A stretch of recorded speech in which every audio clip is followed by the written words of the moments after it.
Saudações a todos inscritos e visitantes do canal Despertar de Consciência e Escândalos Gospels.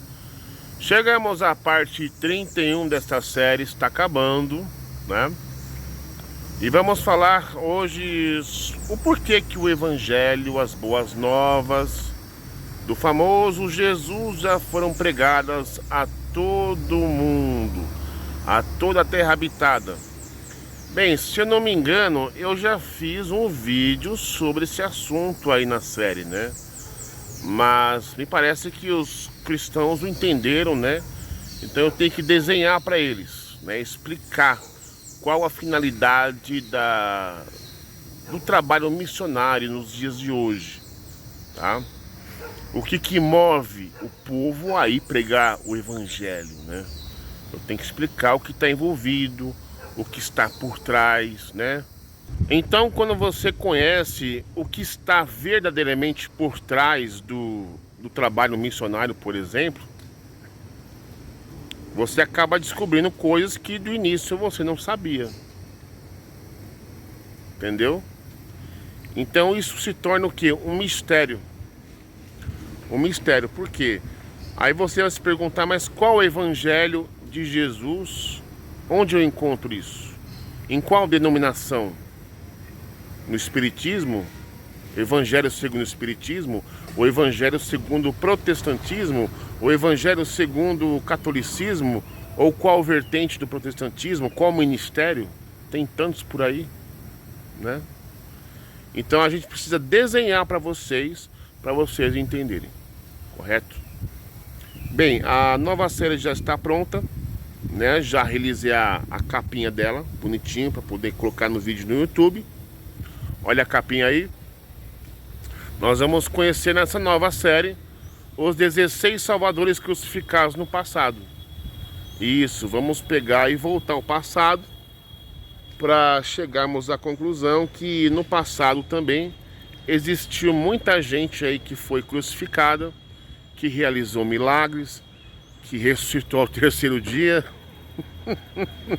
assim como o tal dito cujo Jesus, né? E Jesus é mais um dentre os salvadores que existiram no passado, dentre os 16 tipos de pessoas que foram crucificadas, enfim. Jesus não foi o único. Então a gente tem que voltar ao passado para descobrir o porquê. Uma peça se encaixa na outra.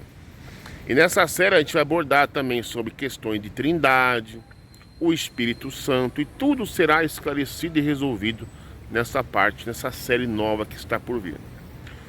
Vamos embora para o nosso estudo, né? Então vamos se inscrever no canal, você que não é inscrito, se inscreva no canal, né? Deixe o seu like se você gostou desse vídeo, deixe o seu comentário. Solta a vinhetinha.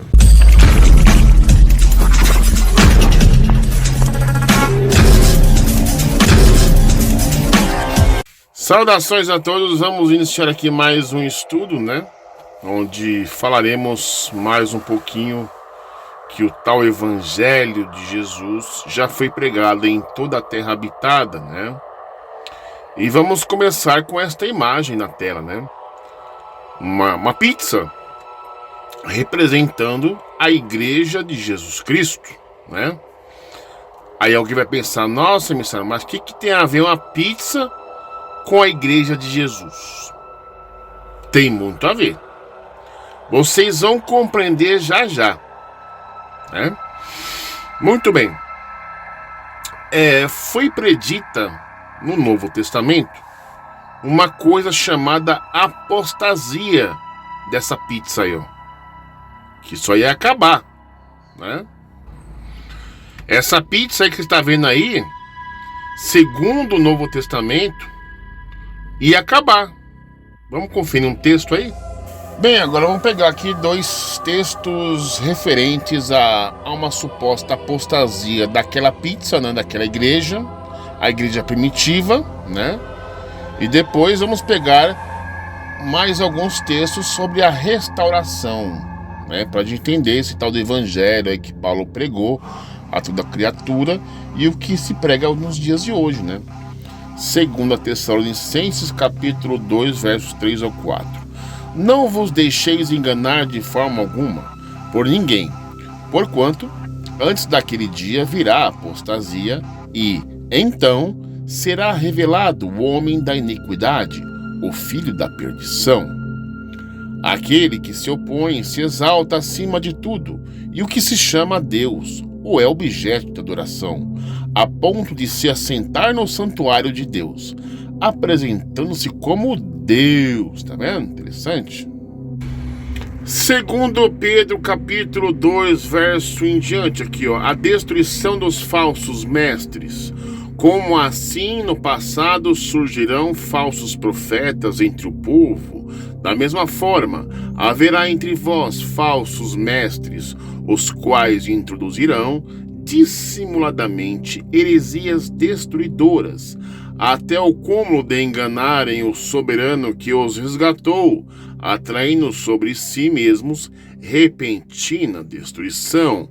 Muitos seguirão seus falsos ensinos e práticas libertinas, e por causa dessas pessoas haverá difamação contra o caminho da verdade. Então você percebe aí que a apostasia, ela foi predita naquela época, quando a pizza era inteira, né? Quando a pizza era inteira, enfim, aquela pizza acabou, não existe mais aquela pizza, né? Porque aquela igreja primitiva não existe mais hoje. Nós fizemos já vídeos aí mostrando aonde estão as igrejas ali do Novo Testamento. Acabou tudo, já era, né? Agora temos aqui umas profecias no Novo Testamento prevendo uma restauração daquela pizza inteira. Vamos dar uma olhadinha? Mateus capítulo 24, 14. Este evangelho do reino será pregado em todo o mundo habitado, como testemunho a todas as nações, e então chegará o fim. Então preste atenção, quando fala que este evangelho é o evangelho, né, do tal do Jesus, né? Não é o evangelho da Assembleia, não é o evangelho da Deus e Amor, não é o evangelho quadrangular, não é o evangelho das testemunhas de Jeová, não é o evangelho dos mormons, é o evangelho de Jesus, este evangelho, né? E aí vamos pegar mais um texto. Aí temos mais uma referência de restauração, Atos capítulo 3, 19 a 21. Arrependei-vos, portanto, e convertei-vos, para que assim sejam apagados os vossos pecados, de modo que da presença do Senhor venham tempos de refrigério, e ele envie o Cristo, que já vos foi previamente designado, Jesus. É necessário que Jesus permaneça no céu, até que chegue o tempo em que Deus restaurará todas as coisas. Então a pergunta que não quer calar: quem vai restaurar aquela pizza? Quem vai restaurar a igreja primitiva? É Deus que vai restaurar todas as coisas, conforme já decretou há muito tempo por intermédio dos seus santos profetas. Então, se é Deus que vai restaurar tudo, por que o ser humano fez cagada depois? Por que Lutero fez aquela cagada de tentativa de reforma frustrante? Foi frustrado o Lutero na hora de fazer a reforma, né? Bem, aí nasceu a Igreja Católica, né? Dizendo eles que eles seriam a restauração daquela suposta igreja primitiva que entrou em apostasia. Mas isso aí até então é uma crendice deles, né? Aliás, eu vou até fazer um vídeo com esse assunto, né? Olha o vídeo aqui. O vídeo vai ser isso aí. Era Pedro a rocha sobre a qual a igreja foi edificada? Nós vamos falar sobre esse negócio de sucessão apostólica, né? Enfim, vamos pegar a Bíblia de Jerusalém, comparar ali as notinhas de rodapé e chegarmos a uma conclusão se Pedro foi mesmo o primeiro papa, por assim dizer, na linguagem católica, né? Aí chegou o Heiser, né? O Heiser renunciou, esse papa aí, né? E nossa, essa aqui é a Igreja de Cristo. Aí depois veio o Francisco, né? Sucessor. muitos escândalos na Igreja Católica, pedofilia, corrupção, tráfico, etc. Vários escândalos, né? Só que tá tudo escondido embaixo do tapete. Ninguém tinha coragem de falar. Porque ai daquele que falar mal da Igreja Santa Católica, não é verdade, gente?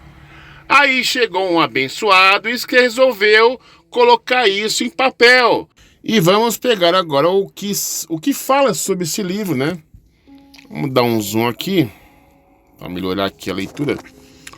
Desde a fundação do cristianismo, que muitos dos cristãos, embora professando o amor entre os seres humanos, têm feito as mais estranhas agruras àqueles que estão perto ou longe do rebanho.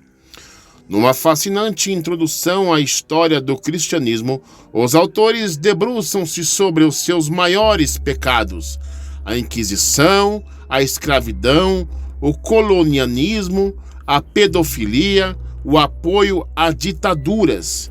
Estes e outros atos são por eles analisados, confirmando que estamos diante de um horror de proporções bíblicas. Um livro imperdível, onde se conta também tem mais de 2000 anos de crimes em nome de Deus. E as santas inquisições, né? Inquisição católica, enfim, temos também a Inquisição protestante. Esse livro é perigoso, inclusive tem até uma frasezinha nele, ó. Não sabeis como a leitura da Escritura estraga a religião católica? Quem disse isso aí foi o Papa Paulo V, né, de 1605. Então aquele que ousasse pegar uma escritura ali e começar a fazer protesto contra a própria Igreja Católica, aquilo entrava em choque com a Igreja Católica, né? Por exemplo, assim, eu consigo pegar o próprio Novo Testamento e destruir o cristianismo com o próprio Novo Testamento. Isso é fácil. E o que se fazia na época, no século XVI, né? Mas lembrando desde o começo da tal da pizza, né? Que Jesus queria isso aí. Após aí os acontecimentos monstruosos do catolicismo, né? Os escândalos, etc. Aí, depois de tantos escândalos católicos, Lutero teve a coragem de fazer uma tal chamada reforma protestante na Igreja Católica. Dia 31 de outubro comemora-se o Dia do Protestante.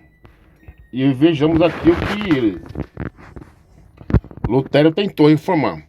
Padre virou pastor, batina virou terno, missa virou culto, hóstia virou ceia, rezar virou orar, promessa virou voto, fiéis viraram membros, sermão virou pregação, novena virou campanha, excomungado virou excluído, água benta virou óleo ungido, eucaristia virou santa ceia, catecismo virou estudo bíblico, cardeal virou pastor presidente, infalibilidade papal virou infabilidade pastoral e dízimo virou dízimo porque dessa teta ninguém quer desmamar.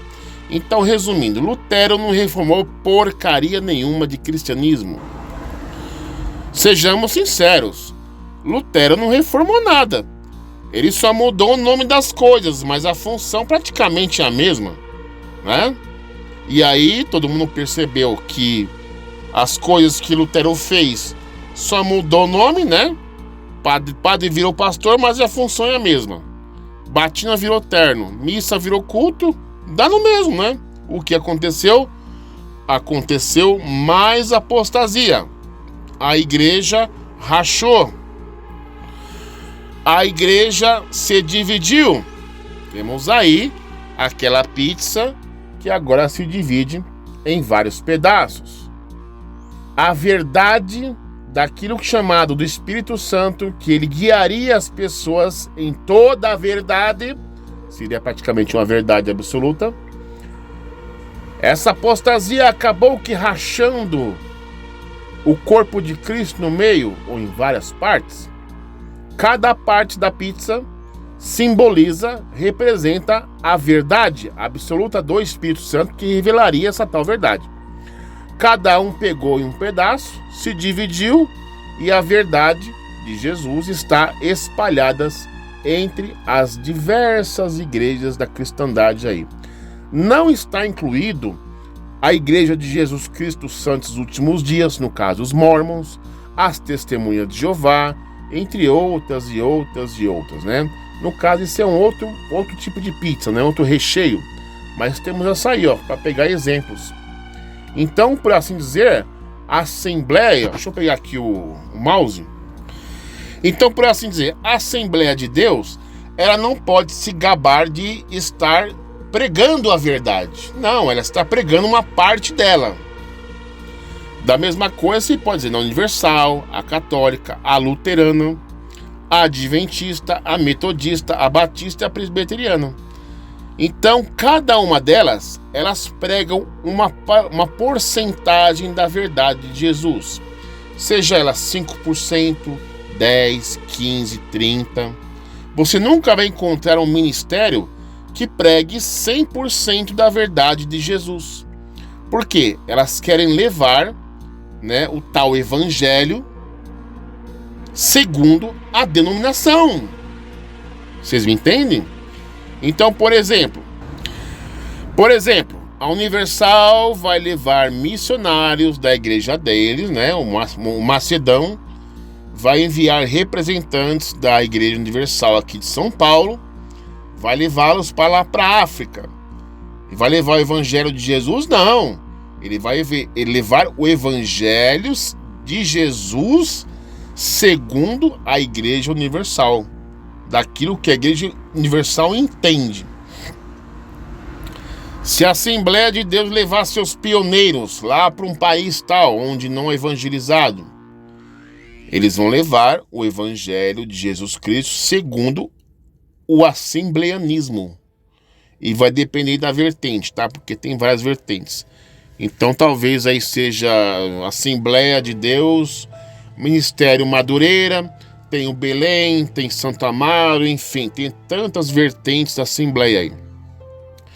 Então, por assim dizer, dentre todas essas igrejas aqui, cada uma delas leva uma parcela da verdade de Jesus. Claro, sincretizado com mentiras, que entre 100% aí, 80% do que eles ensinam é mentira. E desses 15% a 20% é aí que você encontra a suposta sã doutrina de Jesus. Mas se você tentar encontrar uma denominação que ensina ali, ó, 100% a doutrina de Jesus, o evangelho de Jesus, eu falo por mim mesmo, porque eu frequentei quase todas elas. Nenhuma ensina 100% do evangelho. Nenhuma! É apostasia do quê? Da católica. Apostasia de Lutero. Então essas igrejas aqui são filhas de quem? Do papai Lutero e da mamãe católica. Vieram de Lutero. E Lutero veio da católica. Compreende? Então o esquema praticamente é isso. Então, se por exemplo, missionários da igreja presbiteriana ou batista ou qualquer uma dessas aqui envia missionários não sei aonde por aí fora do país, envia uma dupla ou 4, enfim, e de repente lá nesse mesmo local eles se cruzam com o povinho da Adventista, sabe? Eles se cruzam. Então a Assembleia de Deus vai evangelizar uma turma lá, vai conseguir ganhar para Jesus, vão batizar elas, né? Aí depois envia relatório aqui para o Brasil envia recursos para a Assembleia de Deus lá onde eles estão lá, montar uma igrejinha lá para essas pessoas que foram batizadas sejam doutrinadas, sejam adestradas. E depois que essa igreja se formou, aí lá vem os pescadores de aquário, os adventistas, o povo da católica, o povo da igreja luterana, metodista, e vai lá e tenta evangelizar a turminha da Assembleia para a sua igreja vizinha. Vocês entendem para que serve o dízimo que vocês dão na sua igreja? Em uma porcentagem desses 100%, sei lá, 10% vai para a obra missionária? Vai ser para uma missionária para poder continuar evangelizando, para construir mais igrejas, para investir no reino, entre aspas, de Deus, mas que futuramente Por exemplo, vai lá um missionários adventistas que vai fazer proselitismo em cima dos assembleanos para ganhar os assembleanos para adventista. E assim vai, um evangeliza o outro. Então, quando você vai no culto da sua igreja aí, tem aqueles cultos especiais, eles mostram lá um vídeo do relatório como está o andamento da missão. Então, por exemplo, a adventista vai baixar aquele telão, né? Vai jogar o tal do projetor de tela e vai mostrar, olha irmãos, olha como está sendo investido o seu dízimo. E mostra a irmãzinha lá no México, adventista, que saiu do Brasil, foi evangelizar numa cidade lá do México. E vejamos lá, ela conseguiu com mais outra irmã, né, uma dupla, ganhar aqui 500 almas. Dessas 500 se batizaram e manda esse relatório tudo pro Brasil. Entendeu? Aí o que eles fazem? Fazem um videozinho de como está o andamento, manda pelo WhatsApp para a Igreja do Brasil, né? Em forma de MP4. E aí a Igreja aqui do Brasil manda recursos financeiros lá pro povo que está no México. Entenderam? Mas que futuramente o povo da Católica vai evangelizar essa turma adventista que vai ganhar lá, entendeu? É uma briga. Ninguém está pregando o evangelho de Jesus. Eles estão ensinando evangelhos da denominação. Agora vamos pegar aqui um exemplo prático, tá? O que temos na imagem aí é uma igreja adventista. Lembrando que não tenho nada contra as igrejas, mas sim o que elas fazem, tá? Então tem que desenhar para vocês. Aqui temos aqui dá um zoom aqui para melhorar. Olha só. Missionária no Amazonas, revista adventista. Correto? Então o que acontece? Ela evangelizou a turma aqui de Amazonas, né? Ela recebeu recursos aqui do Brasil para levar para lá, para ela montar a sua igreja. Ela manda um relatório e tal, manda recurso, né? E aí quando os membros começarem a dizimar, ofertar nessa igreja aí, provavelmente, não sei, a sede aqui de São Paulo vai parar de mandar recursos, né? Cada um se vira lá e tal. E talvez eles tenham que mandar uma porcentagem para a igreja sede aqui do Brasil, que do Brasil manda lá para os Estados Unidos. Não sei como funciona, deve ser isso aí. Mas o evangelismo foi feito. Pregaram o evangelho segundo o adventismo. Beleza? Só que de repente um outro grupo de uma outra denominação cristã esteja fazendo evangelismo ali no Amazonas, né? Como por exemplo, os Testemunhas de Jeová. E de repente eles abordam esta pessoa, que vamos supor que ela faz parte desta igrejinha do Amazonas, certo? Ela pertence a esta denominação aqui, ó, Igreja de Madeira. E aí o Testemunho de Jeová vai fazer o proselitismo em cima dela, fala assim, mas eu sou já cristão, né? Eu sou adventista, mas o Testemunho de Jeová não quer saber. Ele vai tentar pescar ele no aquário adventista para jogar ele aonde? Para jogar aqui, para dentro de um outro aprisco. Pescadores de aquário trocando de um aprisco para outro. Vão jogar aquele irmãozinho adventista para o salão do reino das Testemunhas de Jeová. E a mesma coisa pode acontecer com os Mormons da Igreja de Jesus Cristo dos Santos dos Últimos Dias, que também, vamos supor assim, talvez aí vai lá para Amazonas, a dupla de missionários vai para Amazonas, e que de repente encontra o irmão que é Testemunha de Jeová, evangeliza eles tal, e tenta trazer Testemunha de Jeová para onde? Aí vão trazer o irmãozinho para cá, que antes ele era adventista, que foi para Testemunha de Jeová, e que os Mormons evangelizou lá o Testemunha de Jeová, que um dia veio para parar na Igreja de Jesus Cristo Santos dos Últimos Dias. Então percebam que o evangelho segundo a igreja A evangeliza o outro irmão da igreja B, que evangeliza o irmão da igreja C. Então é uma pescação de aquário. Entenderam aí a divisão das igrejas? Como a igreja rachou no meio? Sendo que cada uma dessas denominações dizem ser a igreja de Jesus Cristo, dizem pregar o evangelho de Jesus Cristo para que Jesus volte. Só que acontece, eles estão ensinando o evangelho segundo a sua denominação. Assim como existe o evangelho segundo o espiritismo, evangelho segundo o mormonismo, evangelho segundo as testemunhas de Jeová, evangelho segundo o adventismo, evangelho segundo a Assembleia Madureira, a Assembleia do Belém, a Assembleia das Quantas, evangelho da Universal, evangelho da Quadrangular, evangelho da CCB. E também não podemos esquecer também o evangelho de Jesus Cristo segundo os pentecostais, onde começou a história na Rua Azusa, onde que os mesmos vão evangelizar os testemunhas de Jeová, vão evangelizar os mormons, vão evangelizar os católicos, os adventistas, para que supostamente tragam aqueles que estão no aprisco para o aprisco da pentecostal, que é este galpão aqui na época. Compreenderam agora? Como nenhuma das denominações prega o evangelho de Jesus, não tenho nada contra elas, gente. É simplesmente a realidade, para vocês notarem para onde estão indo parte do dízimo que vocês dão aí. Para pregar o evangelho para quem já é evangelizado, para o irmão lá pescar no aquário alheio, né? Aí também temos a história desses dois caras aí, ó, Daniel Berg e Gunnar Virgren, fundadores da Assembleia de Deus no Brasil, em Belém do Pará.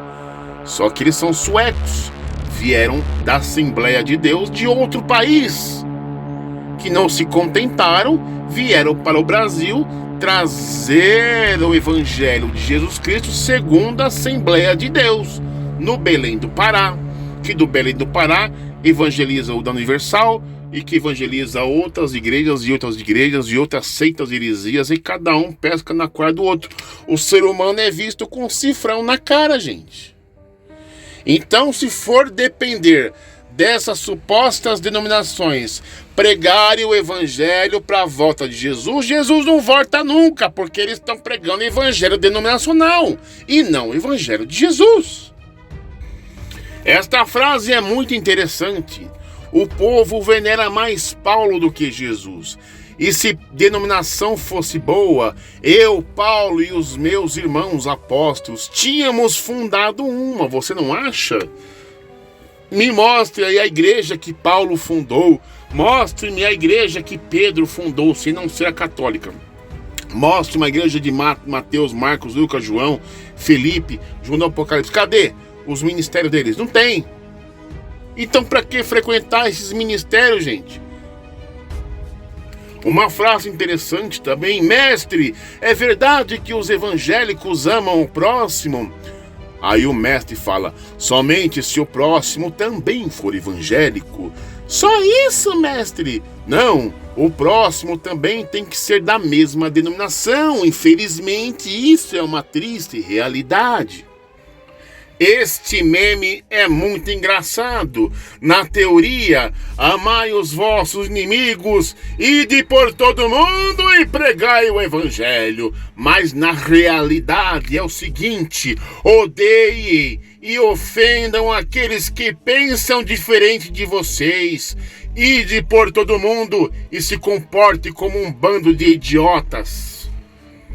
E aí, é claro, você que não é dessa laia de crentes hipócritas, né? Você tem que estar preparado para ser rejeitado por eles, né? Quando você não aceita ser manipulado.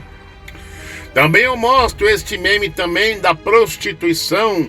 É o ato de se fazer por dinheiro aquilo que deveria ser feito por amor. De graça recebesse, de graça dai. Mas qualquer semelhança com o sistema religioso é mera coincidência. Cada prostituta em esquina é uma igreja cristã na esquina. Eles fazem por dinheiro, por ganância e não por amor. São prostíbulos religiosos que prostituem a palavra de Deus. Assim diz, né? Essa aqui também é bem interessante. Você tem que frequentar minha denominação. E Hebreus 10:25 diz para você não sair da congregação. Aí o Batman chega e fala: não mente, cara. Nesse tempo nem existia a denominação evangélica. Como ele iria se referir à sua igreja, seu idiota? Essa aqui é massa, hein? Atos 4:1. Sabe o que Pedro e João foram fazer no templo na hora nona? Tirar as pessoas de lá. Tanto é que 5.000 pessoas se converteram e os sacerdotes o prenderam. Aí vem a pergunta: por que os sacerdotes o prenderam se eles fossem lá somente para orar? Gente, sai dela, povo meu! Agora vamos meditar em alguns textos, do Novo Testamento, onde vai refutar o sistema religioso cristão como geral, para vocês entenderem como dá para se usar o próprio Novo Testamento contra o próprio sistema religioso cristão. Onde vocês vão perceber aqui que Paulo, em sua época, ele já anunciou as boas novas em todo o mundo. E vocês vão entender o porquê, é por causa da situação atual que eu acabei de falar anteriormente. Diz o seguinte: mas também essa pregação, em Mateus 24, 9 ao 15, deveria ter acontecido também dentro da geração dos séculos 1 e 2 da Era Comum. A expressão todas estas coisas, no caso de Mateus 24, 33 e 34, se refere a tudo o que foi dito em Mateus 24, 4 ao 31. E isso, obviamente, inclui a pregação. O que temos aqui, na verdade, é mais uma coisa que não aconteceu no prazo estipulado. Bem, mas segundo Paulo, aconteceu sim. Vamos ver aqui?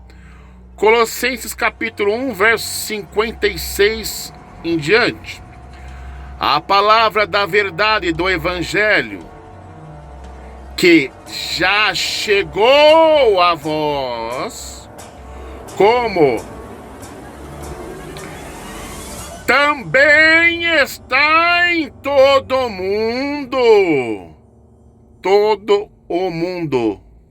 Todo o mundo. A palavra da verdade do Evangelho está em todo o mundo.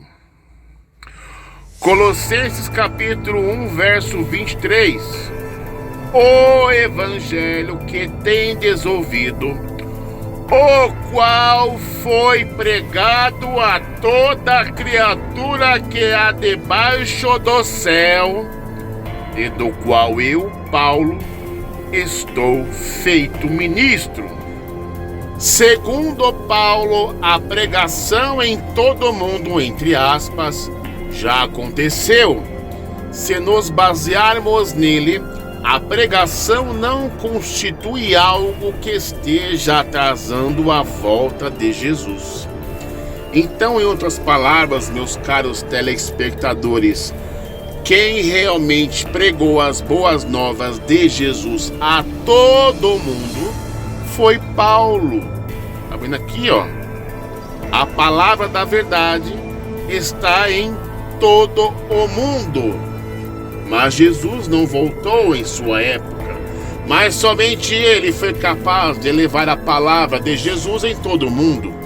E supostamente as denominações cristãs apóstatas de Lutero, e Lutero, apóstata da Igreja Católica, que estão pregando o Evangelho de Jesus, mas na visão individual e particular, não estão pregando as boas novas de Jesus. Estão pregando as boas novas de Jesus com uma mistura, sincretizado com um monte de heresias e baboseiras e churumelas da cristandade, de tradição. Perceberam por que Jesus não volta? Perceberam porque Paulo já pregou o evangelho a toda criatura e Jesus não voltou? E arrebatamento não aconteceu nada? e nem últimos dias? Paradigma quebrado com sucesso!